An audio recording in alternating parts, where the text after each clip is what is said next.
apa kabarnya hari ini? Masih baik-baik aja kan?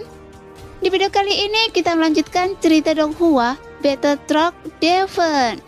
Oke, nggak usah lama-lama lagi, kita langsung aja ke ceritanya. Pada saat ini, api cinta jari-jari Hong Er yang ramping dan indah dengan lembut menyentuh hati Nan Erming. Wajahnya menempel di hati Nan Erming, kemudian dua aliran air mata perlahan mengalir di pipinya. Pada saat yang sama, jiwa Nan Erming yang tertidur di dalam hatinya seolah merasakan sesuatu. Jiwanya yang meringkuk meneteskan air mata yang mengalir di matanya yang tertutup rapat. Dia merasa seolah-olah mereka dipisahkan oleh hidup dan mati. Cinta adalah perasaan yang menakjubkan. Keberadaannya bahkan ketika dipisahkan oleh hidup dan mati, memungkinkan dua orang untuk saling memahami dengan sempurna. Meskipun mereka tampak berjauhan sekarang, pada kenyataannya mereka adalah yang paling dekat yang pernah mereka miliki. Mereka tidak dapat berbicara. Tepatnya, Nan Erming benar-benar tidak sadarkan diri saat ini, tidak dapat merasakan apapun. Jiwanya terus-menerus dipelihara oleh bunga kehidupan yang mencegahnya menghilang. Tapi bunga kehidupan semakin mengecil seiring waktu. Cahayanya perlahan meredup. Begitu bunga kehidupan kehilangan potensinya, jiwa Nan Erming akan menghilang dalam sekejap. Bagaimanapun jiwa dan raga tak terpisahkan. Tubuh saja bagaikan mayat berjalan, jiwa saja bagaikan hantu yang mengembara. Keduanya saling bergantung, bagaikan bibir dan gigi. Keduanya tak bisa hilang. Tubuh Nan Erming yang dirusak oleh racun sudah menjadi cangkang tak berguna. Racun hantu menembus sumsum tulang, meridian, dan darah. Lagi pula Nan Erming tidak memiliki api surgawi seperti Xiaoyan. Ia tak bisa menggunakannya untuk mengeluarkan racun. Pertahanan fisik Nan Erming sudah lemah dibandingkan yang lain. Membuat racun ini terlalu mematikan baginya. Tunggu, Erming. Kita akan segera menemukan batu kehamilan ilahi, dan saya tak akan membiarkan Anda mati. Jangan khawatir, jika Anda benar-benar pergi, saya akan datang bersama Anda, karena saya tidak akan membiarkan Anda kesepian. Wu Hong Er dengan lembut menempelkan wajahnya di dada Nan Erming, telinganya dekat dengan jantungnya. Barulah ia samar-samar bisa mendengar detak jantungnya yang lemah. Melihat itu, mata Hundun Pume juga memerah, begitu pula mata Xiaoyan.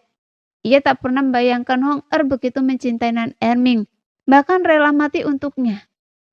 Cinta memang sehebat itu, tak perlu alasan. Sekarang mereka harus bergegas dan segera pergi. Semakin lama mereka tak menemukan batu kehamilan ilahi, semakin dekat Nan Erming dengan kematian. Namun ada satu pertanyaan yang terus menghantui Xiaoyan.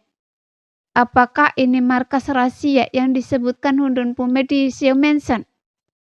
Jika markas rahasia ini berada di gua sedalam itu, bagaimana mungkin Hundun Pume dan Hong Er yang masih muda berani masuk ke tempat seperti ini saat itu?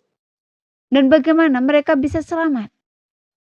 Membayangkannya saja sudah tak masuk akal. Menggunakan tempat ini sebagai markas rahasia untuk bermain terasa agak tidak realistis. Saudara Hundun, saya punya pertanyaan untuk Anda. Xiaoyan tak kuasa menahan diri lagi dan menatap Hundun Pume dan bertanya. Sehingga Hundun Pume yang mendayung perahu dengan penuh semangat menggunakan satu tangan. Tiba-tiba berhenti. Bahkan pertanyaan tiba-tiba Xiaoyan membuatnya lengah. Mengira itu sesuatu yang penting. Jadi Hundun Pume menatap Xiaoyan dan ekspresi serius. Pertanyaan apa? Silakan tanyakan. Seberapa muda Anda waktu kecil menggunakan tempat ini sebagai markas rahasia? Betapa beruntungnya Anda. Apa Anda pernah ingin mati waktu kecil?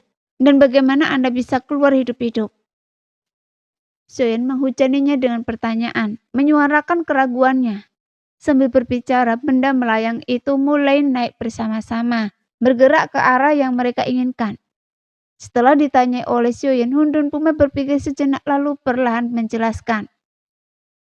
Gua ini, saya datang ke sini bersama ayah saya untuk memberi penghormatan terakhir kepada ibu saya.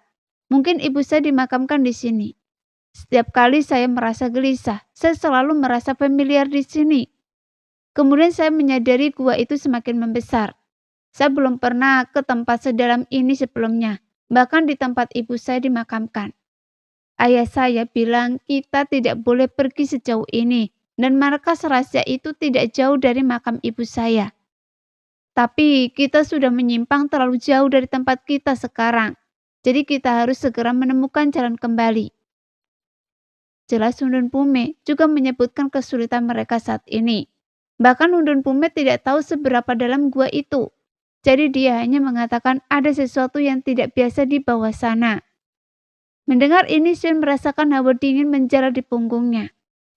Jika kekuatan makhluk bintang 9 adalah yang paling mengerikan di benua Dodi, maka Kaisar Sioyo juga mengatakan bahwa tidak ada Dewa Dodi di benua Dodi. Benarkah demikian? Kaisar Sioyo adalah orang nomor 1 di benua Dodi saat itu, yang paling dekat dengan dosen. Tapi mungkinkah masih ada orang seperti Kaisar Sioyo setelah bencana itu? Dan mungkin dia belum mati. Sekarang, Hundun Batian di puncak 8 bintang memiliki kekuatan yang hampir tak ada yang bisa menandingi kecuali seorang Dodi bintang 9. Bahkan dia sendiri yang mengatakannya. Eksistensi mengerikan macam apa yang tersembunyi jauh di dalam gua ini? Apakah makhluk bintang 9? Atau mungkin di atas 9 bintang? Bukan hanya Xiaoyan yang berspekulasi seperti ini, bahkan Undun Pume pun sangat penasaran. Dia telah bertanya kepada ayahnya berkali-kali, tetapi ayahnya hanya memberikan beberapa patah kata, tanpa menjelaskan detailnya, dan dengan santai mengabaikan Undun Pume dalam beberapa kalimat. Sepertinya ada rahasia tersembunyi di bawah pegunungan kuno ini, yang bahkan Hundun Batian pun waspadai. Namun, Xiaoyan tidak bertanya lebih lanjut. Lagi pula ini adalah rahasia klan kekosongan, dan bertanya terlalu banyak tidak pantas. Tepat saat keduanya selesai mengobrol, benda melayang itu berkat kerjasama sempurna antara Xiaoyan dan Hundun Pume, menambah kecepatannya dan segera menyusul makhluk misterius itu. Makhluk misterius itu tampaknya menyadari kehadiran Xiaoyan dan yang lainnya, dan langsung tenggelam ke dalam air. Untungnya Xiaoyan memiliki kekuatan jiwa, jadi meskipun makhluk itu bersembunyi di dalam air, ia hanya bisa menghindari pandangan kelompok itu. Bukan deteksi kekuatan jiwa tahap akhir Xiaoyan. Makhluk ini sekarang kiri. Ia berenang ke kiri. Saat ini lokasi makhluk misterius itu tidak dapat dilihat dengan mata telanjang. Hanya Xiaoyan yang dapat melacaknya dengan kekuatan jiwanya. Terus-menerus mengubah arah sesuai perintah Xiaoyan. Kanan. Kiri. Makhluk misterius itu terus berubah posisi, membuat Xiaoyan dan yang lainnya yang terus mengejarnya tanpa henti benar-benar jengkel. Kemudian Huo Hong-er angkat bicara. Rasanya kita berputar-putar. Xiaoyan dan Hundun Pume yang sedang fokus mendayung dan mencari lokasi mereka tampak tidak menyadari hal ini. Mendengar kata-kata Hong-er, mereka langsung melihat sekeliling dan seperti yang dikatakannya. Mereka memang berputar-putar. Ternyata makhluk misterius itu telah mengetahui pengejaran mereka sejak awal dan telah mempermainkan mereka. Sialan, beraninya bajingan ini memperlakukan saya seperti monyet. Saya akan turun dan menangkapnya. Undun Pume yang tidak sabar dan kesal dengan tipu daya makhluk itu berdiri untuk melompat ke dalam cairan lambung kehijauan untuk menangkapnya. Tapi Xiaoyan segera menghentikannya, memberinya tatapan yang mengisyaratkannya untuk duduk terlebih dahulu. Kita jelas tidak bisa menangkap makhluk misterius ini di dalam air. Kita harus mengakalinya dengan membuatnya keluar sendiri. Mata Xiaoyan berkilat tajam, seolah telah menemukan cara untuk membuat makhluk misterius itu mendatanginya. Melihat kepercayaan diri Xiaoyan, Hundun Pume pun setuju. Mengingat banyaknya hal aneh yang telah terjadi padanya, Hundun Pume diam-diam memperhatikan Xiaoyan dari samping. Kemudian sebuah liontin giok muncul di tangan Xiaoyan. Liontin ini yang diperoleh di kota Jusi, berfungsi untuk menyembunyikan aura seseorang untuk sementara. Tentu saja liontin itu tidak berguna melawan mereka yang berjiwa kuat. Namun meskipun makhluk misterius ini tampak cerdas, kekuatannya tidak terlalu kuat. Bahkan bisa dibilang lemah. Tidak berlebihan jika dikatakan tidak memiliki kekuatan ofensif sama sekali. Setelah mengeluarkan liontin Kyo, Sioyen mengaktifkan dokinya dan menuangkannya ke dalam liontin Kyo abu-abu tersebut. Di tengah liontin terdapat 2 ikan kecil, satu hitam dan satu putih. Ketika Sioyen menuangkan dokinya ke dalamnya, ikan itu tampak hidup, berenang di atas liontin Kyo. Kemudian mereka naik ke udara dan berubah menjadi 2 berkas cahaya, satu hitam dan satu putih, yang saling bertautan di udara dan membentuk perisai energi abu-abu semi-transparan yang menyelimuti semua orang. Apa ini? Hundun Pume dengan penasaran memeriksa liontin Kyo di tangan Sioyen dan melihat perisai energi abu-abu semi-transparan yang muncul di atas kepala mereka. Wajahnya penuh keraguan. Saya menemukan liontin Kyo ini di kota Jushi. Liontin ini bisa menyembunyikan keberadaan kita untuk sementara waktu. Makhluk ini sepertinya agak penasaran dengan kita. Jika seperti dugaan saya, ia pasti akan muncul ke permukaan. Jika ia hanya waspada dan mencoba mengusir kita, maka segalanya akan sulit. Saya harap yang pertama. Jelas Sioyen. Mata Hundun Pume pun berkilat tajam saat mendengar ini. Ia diam-diam mendesah dalam hati, berpikir bahwa Sioyen benar-benar memiliki terlalu banyak harta. Ia memiliki segala macam hal, baik yang terbayangkan maupun yang tak terbayangkan. Sepertinya Sioyen mampu menciptakan semuanya.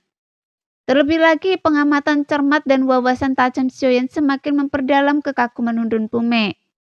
Dari pertemuannya dengan Sioyen di Gua Darah Pembantaian hingga menjadi saudara angkat, keajaiban yang disaksikan Hundun Pume dalam hidupnya tak ada apa-apanya dibandingkan dengan Sioyen. Sioyen sendiri adalah keajaiban yang hidup. Hal yang mungkin maupun yang mustahil telah terjadi padanya. Hundun Pume yang dipuji sebagai seorang jenius tak tertandingi, sekarang tampak agak tertutupi oleh Sioyen. Sioyen bukan sekedar jenius, ia adalah orang pilihan, kesayangan surga, seolah segalanya berputar di sekelilingnya, dan semua keberuntungan telah berkumpul padanya. Liontin Kyo ini tentu saja, biasa saja. Itu tidak akan berguna melawan siapapun yang memiliki kekuatan jiwa sedikit pun lebih kuat. Dan Sioyen juga tidak menganggapnya serius. Namun ia tidak menyangka akan memiliki kesempatan untuk menggunakannya sekarang. Saudara Pume, Hong Er, kalian berdua, tekan aura kalian. Liontin Kyo ini mungkin hanya sementara, tetapi jika makhluk misterius ini memiliki energi jiwa yang kuat, itu tidak akan berhasil. Jadi cobalah untuk menekannya sebisa mungkin, kata Sioyen kepada Pume dan Hua Hong'er. Merendahkan suaranya saat berbicara karena getaran suara merambat dengan cepat, terutama di dalam air.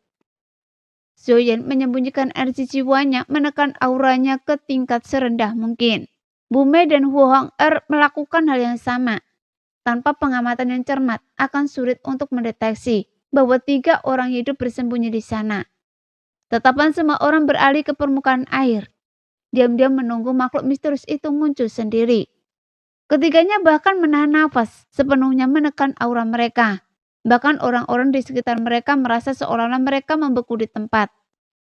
Ketiganya saling menatap, tak bergerak. Mata mereka terpaku pada permukaan air. Sesekali berbagai benda muncul dari bawah permukaan, menghadirkan momen kejutan dan akhirnya berubah menjadi kekecewaan. Air yang menggelegak naik turun permukaan. Tetapi makhluk misterius yang ditunggu-tunggu semua orang masih belum muncul. Jadi Hundun Pume menjadi tidak sabar setelah beberapa saat. Alisnya berkerut. Ia berbalik menatap Hong Er yang dengan tenang menatap air. Sesaat kemudian merasakan tatapan ke arahnya. Hong Er kembali menatap Hundun Pume, mengedipkan mata padanya lalu menatap Nan Erming.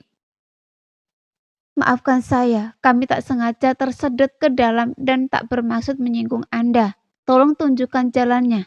Senior, kami akan segera pergi. Sioyen tak tertarik pada suku legendaris ikan iblis berperut raksasa ini. Keluar adalah prioritas utama. Mata di balik bulu itu melirik ke sekeliling, mengamati kelompok itu sebelum akhirnya tertuju pada Hundun Pume dan Hong Er. Tiba-tiba pupil matanya melebar, seolah menemukan sesuatu. Lubang di perut bagian bawah terbuka dan sesosok mungil setinggi sekitar 1 kaki muncul. Hong Er yang melihat ini mengangkat sebelah alis dan menerkam sosok itu, meraih pipinya dengan ekspresi gembira. "Wow, imut sekali!" Si kecil itu tampak seperti bayi dengan pipi tembem kemerahan, mata besar, bulat dan berair, serta 2 tanduk mungil di kepalanya. Ia memang sangat menggemaskan. Si kecil itu terkejut oleh kejenakaan Hong Er dan menatapnya dengan ngeri. "Apa yang Anda lakukan? Lepaskan! Sakit!" Si kecil meraung. Hong Er akhirnya melepaskan cengkramannya dan si kecil melotot tajam ke arahnya. Niatnya memang mengintimidasi, tetapi justru membuatnya terlihat lebih imut di mata orang lain. "Dasar bocah nakal, tak tahu sopan santun," tegur si kecil seolah sudah lama mengenalnya. "Dilihat dari nada bicara Anda, sepertinya Anda kenal kami." Sun merutkan kening mendengarnya. Meskipun sosok kecil itu terlihat cukup imut, Sun merasa sosok kecil ini tidak sederhana, tetapi ia tidak merasakan aura kuat apapun darinya. Bahkan auranya begitu lemah sehingga siapapun di sini bisa dengan mudah menghancurkannya. Dan sepertinya ia tidak sengaja menyembunyikan auranya. Sosok kecil itu melirik Xiaoyan, mengamatinya dari atas ke bawah, lalu mengalihkan pandangannya ke Hundun Pume di samping Xiaoyan, memberi isyarat padanya. Hundun Pume melihat ke kiri dan ke kanan dengan rasa ingin tahu, menunjuk dirinya sendiri dengan jarinya, dan baru setelah memastikan bahwa sosok kecil itu menunjuk ke arahnya, ia dengan penasaran berjalan mendekati sosok kecil itu. Kemudian sesosok tubuh tinggi dan pendek muncul saling menatap dengan mata besar yang tampak aneh. "Aduh!" Tiba-tiba sosok kecil itu tiba-tiba mencubit betis Hundun Pume dengan keras, menyebabkan Hundun Pume menjerit kesakitan. "Kenapa Anda berdiri begitu tinggi? Jongkoklah bersama saya."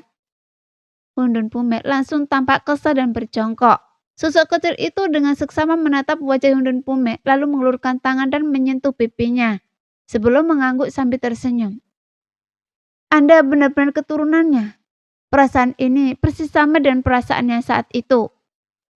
Sosok kecil itu bergumam pada diri sendiri, namun Hundun Pume tampak bingung. Tetapi ia merasakan rasa kekerabatan dari sosok kecil itu.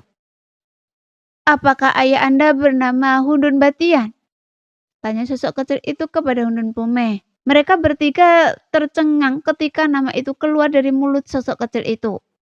Tentu saja ini adalah pegunungan kuno milik klan binatang ajaib, jadi tidak mengherankan mereka mengenal Hundun Batian.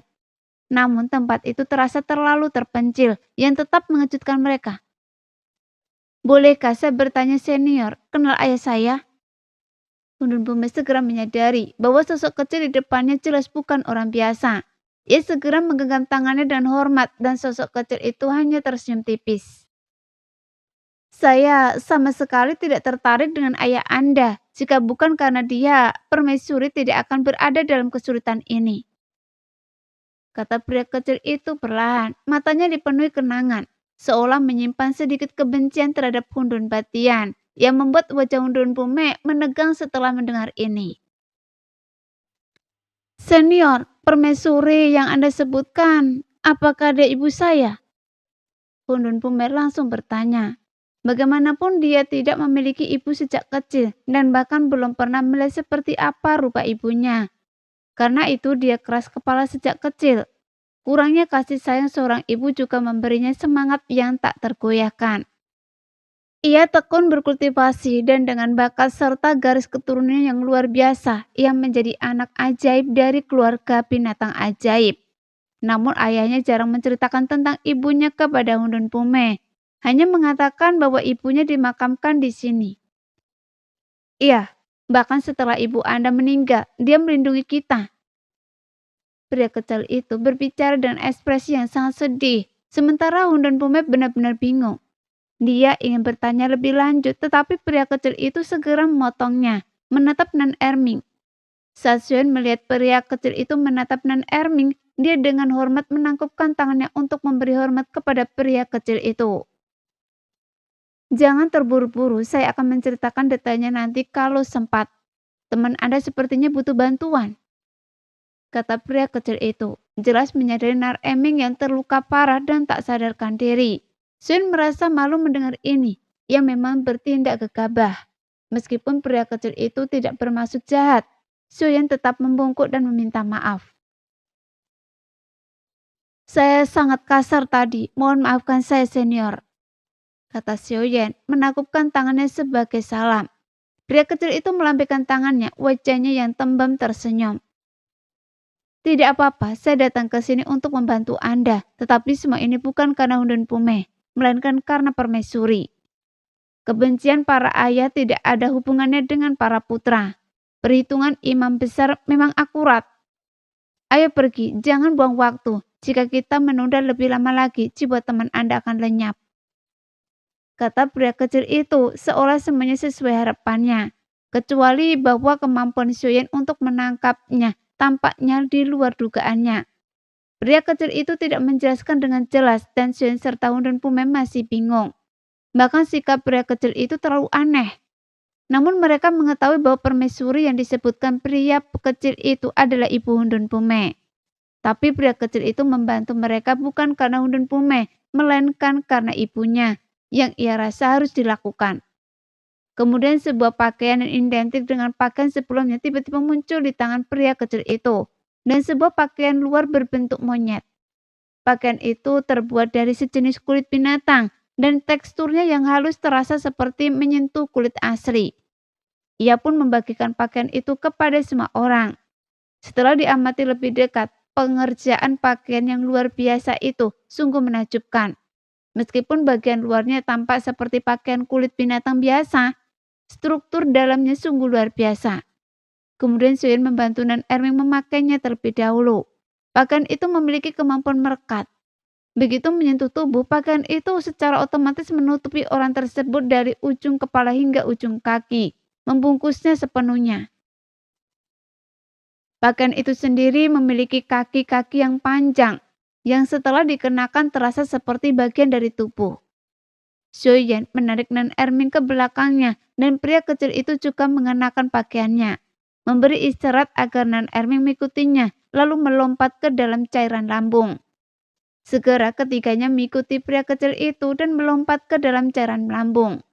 Anggota tubuh mereka yang ramping, yang tampak canggung di permukaan, bergerak dengan kecepatan yang mengejutkan. Meskipun visibilitasnya buruk di dalam cairan lambung, tetapi menutup mata di kepala mereka terang benderang, seolah-olah dirancang khusus untuk observasi. Terbuat dari bahan yang tidak diketahui, semua yang mereka lihat sangat jernih. Bahkan bernafas pun sama sekali tidak menjadi masalah. Udaranya tidak berbau. Jadi Hundun Pume menyaksikan dengan takjub. Dia meronta-ronta di air seperti monyet gila, merentangkan anggota tubuhnya yang panjang, tak mampu berbicara. Semakin ia mencoba mengekspresikan diri, semakin ia tampak seperti orang gila. Namun pria kecil itu sangat terampil di air, berenang dengan sangat cepat. Jadi yang lain tak punya pilihan selain segera menyusul. Meskipun dua sumber cahaya di depan mereka sangat terang, jarak pandangnya tidak terlalu tinggi, bahkan dengan sumber cahaya terkuat sekalipun, karena cairan lambung yang kental. Yang lain tak berani gegabah dan hanya bisa mati-matian berusaha mengejar pria kecil itu agar tidak menghilangnya. Meskipun mereka tak berkata sepatah kata pun di sepanjang jalan, tetapi lingkungan sekitar yang mereka lewati membuat mereka takjub. Perut ikan iblis berperut raksasa ini terlalu ajaib. Perutnya ditutupi sesuatu seperti rumput laut yang mengapung di air dan sangat indah. Namun di lain waktu, perutnya hanya tumpukan tulang berkering yang membuat orang merasa ngeri dan takut. Di permukaan cairan lambung itu tampak menjijikkan dan bau, tetapi mereka tak menyangka bahwa isinya selalu berubah. Jika tak hati-hati, tak akan ada yang tersisa. Tiba-tiba Hong Er berhenti. Xiuyan mengikuti pandangannya dan melihat seekor binatang iblis tak dikenal sedang tersedot masuk. Binatang itu tidak mati di dalam cairan lambung.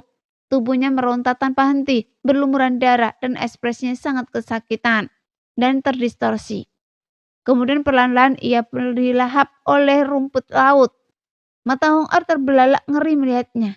Ia tidak menyangka rumput laut berwarna cerah itu bisa begitu kejam menyiksa kehidupan. Sekali terjerat, mustahil untuk melarikan diri.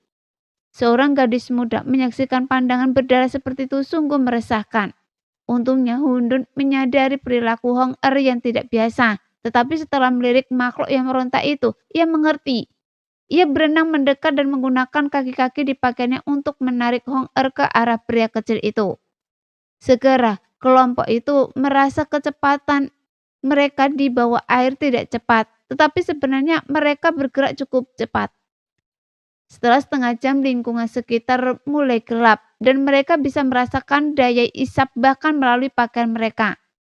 Sebuah lubang tampak muncul di hadapan mereka, tapi semua orang mengikuti pria kecil itu. Karena pria kecil ini memanggil Ibu Hundun Pume Permaisuri dan tampak bukan orang jahat. Suyen menurunkan kewaspadaannya dan mengikuti pria kecil itu ke dalam lubang. Kemudian daya hisap di dalam gua mulai meningkat pesat. Hampir tanpa usaha apapun, semua orang tersedot ke dalam oleh kekuatan dahsyat ini. Tak lama kemudian sosok kecil itu tiba-tiba mulai mengayunkan anggota tubuhnya, memaksa dirinya untuk melambat. Melihat ini, semua orang pun ikut melambat. Sosok kecil ini menunjuk ke atas. Dan ketika mereka mendongak, mereka melihat banyak titik cahaya berkelap-kelip di atas. Sosok kecil itu kemudian melambaikan tangannya dengan tajam ke arah mereka, seolah-olah telah mendeteksi sesuatu yang berbahaya. Setelah melambaikan tangan, sosok kecil itu dengan cepat mulai berenang ke depan. Suyen dan yang lainnya terkejut. Saat itu suara gemuruh seperti sesuatu yang sangat besar terdengar di belakang mereka, mengguncang permukaan air. Sialan, apa-apaan itu? Sekarang, teriak Hundun Pume, masih mengenakan pakaiannya, tetapi suaranya tak terdengar di dalam air. Suyen melepaskan kekuatan jiwanya, langsung berkeringat dingin, dan dengan panik melambaikan tangannya ke arah Hundun Pume dan Hong Er. Cepat! Suyen menggendong Nan Ermi tidak melambat. Ia berenang maju dengan kecepatan luar biasa. Pakaian panjang dan anggota tubuhnya berkibar. Meskipun Hundun Pume dan Hong Er tidak tahu apa yang terjadi, reaksi Suyen jelas bukan kabar baik. Jadi kelompok itu berenang cepat ke depan. Tetapi suara-suara di belakang mereka tidak menghilang meskipun mereka bergerak cepat. Di dalam gua yang gelap hanya Suyen, Hundun Pume dan Hong Er yang tersisa. Sosok kecil itu telah lenyap. Sialan, mungkinkah orang kerdil ini sengaja melakukan ini, mencoba membunuh kita di sini? Suyen mengumpat dalam hati, merasa seolah telah ditipu oleh penjahat ini. Karena orang kerdil ini telah menghilang tanpa suara. Mungkinkah dia berpura-pura membantu mereka sebelumnya, tetapi sebenarnya ingin memancing mereka ke sini, memanfaatkan kekuatan tempur mereka yang melemah di dalam air untuk membunuh mereka. Dengan kekuatan jiwa Suyen, dia tidak dapat mendeteksi apapun, tetapi dari suara gemuruh di telinga mereka tahu bahwa pendatang baru itu bukanlah orang biasa. Seluruh area bawah air terasa bergetar dan seiring jarak yang semakin dekat, suara itu semakin keras. Hampir tak tertahankan di telinga mereka. Saat ini mereka bertiga menjadi semakin gugup. Apa itu? Saya merasa seperti itu akan datang untuk kita. Kekuatan jiwa Hundun Pume mengirimkan suaranya kepada Suyen. Suyen bermandikan keringat saat itu. Kekuatan jiwa Suyen memiliki jangkauan deteksi yang luas. Dan ia dapat mendeteksi segala sesuatu di depan dan belakang sepanjang lorong ini. Sehingga ia dapat dengan jelas melihat apa yang ada di belakangnya. Mengikuti jejak suara di balik lorong itu, Suyen mengamati sebuah masa gelap yang terdiri dari ribuan makhluk kecil. Suara yang memekakkan telinga itu sepenuhnya disebabkan oleh gerakan mereka, dan mereka sangat cepat. Suyen dan rekan-rekannya sudah bergerak cepat, tetapi makhluk-makhluk ini bergerak lebih cepat lagi. Ada apa di belakang kita? Mereka lebih cepat dari kita. Kalau begini terus, kita akan segera menyusul. Saya punya firasat buruk tentang mereka. Kalau kita sampai tertangkap akan jadi bencana. Sial, kemana perginya kurcaci kecil itu? Suyen mengirimkan suaranya kepada Hundun Pume. Mendengar ini Hundun Pume menyadari bahwa sesosok kecil yang memimpin mereka tidak terlihat. Sial, benar-benar pergi. Tidak apa, itu di belakang kita. Haruskah kita melawan mereka secara langsung? Kata Hundun Pume dengan cemas. Bergerak di bawah air sangatlah sulit, meskipun di air biasa tidak jauh berbeda dengan di darat. Masalah utamanya adalah mereka saat ini berada di dalam perut ikan iblis berperut raksasa ini. Ini bukan air biasa. Air ini dipenuhi cairan lambung yang korosif dan sangat kental. Bahkan api surgawi Suyen pun meredup jauh di bawah cairan ini. Benda-benda ini bentuknya seperti cacing, sangat kecil, tetapi jumlahnya tak terhitung. Melawan mereka di bawah air akan melelahkan dan sia-sia. Apapun niat pria kecil ini, meninggalkan kita sendirian di sini. Kita akan membalasnya begitu kita keluar. Shen meraung. Awalnya ia merasa sedikit bersyukur atas kebaikan pria kecil itu dalam membantu mereka. Tetapi sekarang semua rasa syukur itu lenyap. Pria kecil ini menghilang tiba-tiba. Pasti ada lorong lain di sekitar sini yang tidak kita ketahui. Mungkin makhluk-makhluk ini tidak mengincar kita. Mari kita periksa dengan seksama apakah ada lorong lain di sekitar sini. Shen buru-buru menambahkan, hilangnya pria kecil itu terlalu aneh. Lorongnya tidak besar dan Shen tidak menemukan lorong lain di sepanjang jalan. Namun kecepatan pria kecil ini sama dengan mereka. Bagaimana mungkin ia menghilang begitu saja? Pasti ada misteri di baliknya. Mendengar ini, Hundun Pume berpikir dengan seksama dan menyadari bahwa kata-kata Shoyan masuk akal. Ia segera memberitahu Hong Er, tetapi ketika ia berbalik, ia membeku karena Hong Er yang seberapa saat belumnya berada tepat di sampingnya telah lenyap. Shoyan! Hundun Pume panik. Hong Er tidak kuat dan situasi di bawah air penuh bahaya. Ia tidak mungkin bisa melindungi dirinya sendiri. Jadi Hundun Pume menghubungi Shoyan melalui telepati. Shoyan sebelumnya tidak terlalu memperhatikan Hong Er. Bagaimanapun dia selalu dijaga oleh Hundun Pume yang merupakan saudara perempuannya. Jadi dia sepenuhnya mempercayai Hundun Pume. Seluruh energinya saat ini terfokus untuk menghadapi para pengejar dan menemukan jalan keluar. Ada apa? Cepat cari jalan, berhenti bicara omong kosong. Shoyan kembali mengirimkan suaranya, tetapi Hundun Pume sudah panik. Biasanya ia tampak berisik dan riuh, tetapi sebenarnya ia berhati-hati dan tenang. Namun dengan hilangnya Hong Er yang tiba-tiba, meskipun biasanya ia sangat tenang, ia tak bisa menahan diri lagi. Belum lagi ia tak akan bisa menjelaskan kepada ibu Hong Er jika ia kembali. Ia bahkan tidak bisa memaafkan diri sendiri. Saudara Xiao Yan, sesuatu yang buruk telah terjadi. Hong Er, dia hilang. Hundun Pume tergagap saat mengirimkan suaranya kepada Shoyan, sehingga Shoyan yang masih memikirkan bagaimana menghadapi situasi ini segera berbalik. Wajahnya sudah berlumuran keringat dan matanya langsung berubah ngeri. Apa? Hong Er juga menghilang? Sungguh aneh. Jalan macam apa ini? Apakah ia memakan orang? Bagaimana mungkin orang kecil itu dan Hong Er menghilang begitu tiba-tiba tanpa suara? Cara mereka menghilang terlalu aneh dan kecepatannya begitu cepat sehingga kekuatan jiwa Shoyan bahkan tak mampu menangkapnya seketika. Apa yang harus saya lakukan? Jika terjadi sesuatu pada adik perempuan Hong Er, bagaimana saya harus menjelaskannya kepada Bibi Huo? Lorong ini sangat aneh, menelan orang. Saya tidak peduli ikan iblis perut raksasa macam apa ini. Beraninya Anda menyentuh adik perempuan saya. Mata Hundun Pume memerah dan ia hendak melepas pakaiannya dan mengeluarkan senjatanya untuk bertarung. Saudara Pume, jangan panik. Saya rasa pasti ada sesuatu yang kita lewatkan. Jangan khawatir, ini wilayah klan binatang iblis. Hong Er tidak akan berada dalam bahaya besar. Bukankah kurcaci kecil itu juga menghilang? Kita lihat saja nanti. Lorong ini pasti menyimpan beberapa rahasia tersembunyi. Xuan menghibur Hundun Pume yang gelisah, yang langsung tenang setelah mendengar kata-kata Shoyan. Bagaimanapun Hundun Pume adalah seorang jenius tak tertandingi dari klan binatang iblis. Mungkin suara mengakkan telinga itu telah mengganggu pikirannya dan ia pun merasa agak gelisah. Hilangnya Hong Er yang tiba-tiba membuatnya kehilangan kendali sesaat. Tetapi kata-kata Shoyan segera menyadarkannya. Dia telah mengalami situasi serupa berkali-kali sebelumnya dan tahu bahwa tetap tenang dalam situasi seperti itu sangatlah penting. Terlebih lagi situasinya tidak terlalu gawat. Seperti yang dikatakan Shoyan, ini adalah wilayah klan binatang iblis. Bahkan jika terjadi sesuatu, ia dan adiknya tidak akan berada dalam bahaya besar. Shoyan dan Non Erming sebagai orang luar adalah yang menghadapi ancaman terbesar. Setelah Hundun Pume menenangkan diri, dia berenang ke dinding lorong, berharap menemukan beberapa petunjuk. Pada saat itu, semua yang ada di belakang mereka menyusul.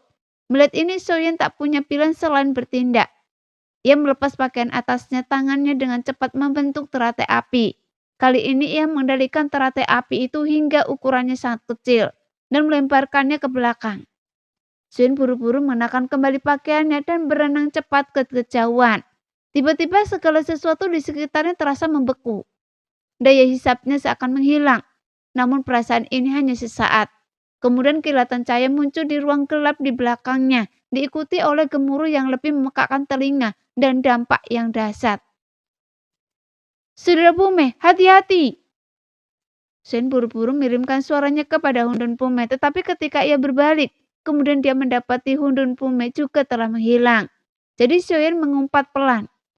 Tepat ketika dampak dahsyat itu datang ke arahnya, Xion yang sudah bersiap untuk mengenakan baju zirah rohnya, mendengar suara yang familiar dan ditarik ke arah sumbernya oleh kekuatan yang familiar. Saudara Xion, masuk!